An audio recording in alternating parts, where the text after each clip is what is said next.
विचलित ना हो महाराज, वो अवश्य आएंगे। बुद्ध के पावन हाथों से यदि ये विधि होगी तो धन्य हो जाएंगे हम। महाराज, बुद्ध आ गए।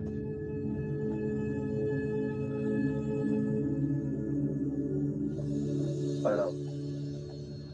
एक विनती है आपसे। कहिए राजन। पिछले कई दिनों से मेरे स्वप्न में मेरे पिताश्री आ रहे हैं। मैंने ब्राह्मणों से भी इसका अर्थ पूछा तो उनका कहना था कि तुम्हारे पिताश्री को शांति नहीं मिली, उनके लिए पूजा करनी हो, यज्ञ संपन्न करना होगा। आप तो परम ज्ञान का स्वरूप है, तो विनती है आपसे कि पूजा विधि आप ही के हाथों से हो, जो मेरे पिताश्री तक पहुंचे, उन्हें मुक्ति मिले, जीवन मरण के इस चक्र से वो मोक्ष पाले। अवश्य राजन। आप मिट्टी के 2 घड़े मंगवाइए, एक में घी भरवाइए और एक घड़े में कंकड़ पत्थर भरवाइए, और उन दोनों घड़ों के मुंह कपड़े से बंधवा दीजिए और उन्हें लेकर नदी के तट पर आइए। मैं वहीं आपकी प्रतीक्षा करूंगा। मैं भी इसका प्रबंध करता हूं महाराज।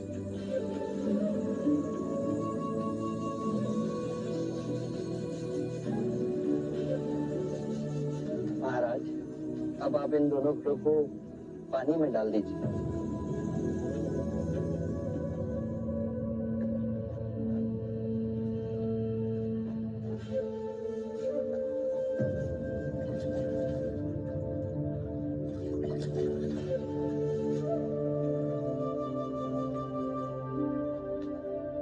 महाराज, अब इन दोनों घड़ों को आप तोड़ दीजिए।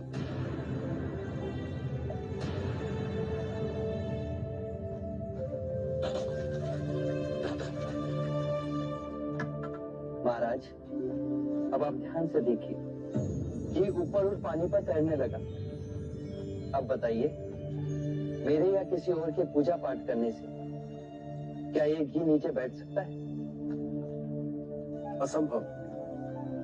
ये तो घी का स्वभाव ही नहीं। सत्य कहा आपने। उसी प्रकार किसी भी पूजा पाठ, विधि विधान, कर्म कांड के द्वारा पानी के अंदर डूबे हुए कंकड़ पत्थर क्या ऊपर आ तैर सकते हैं?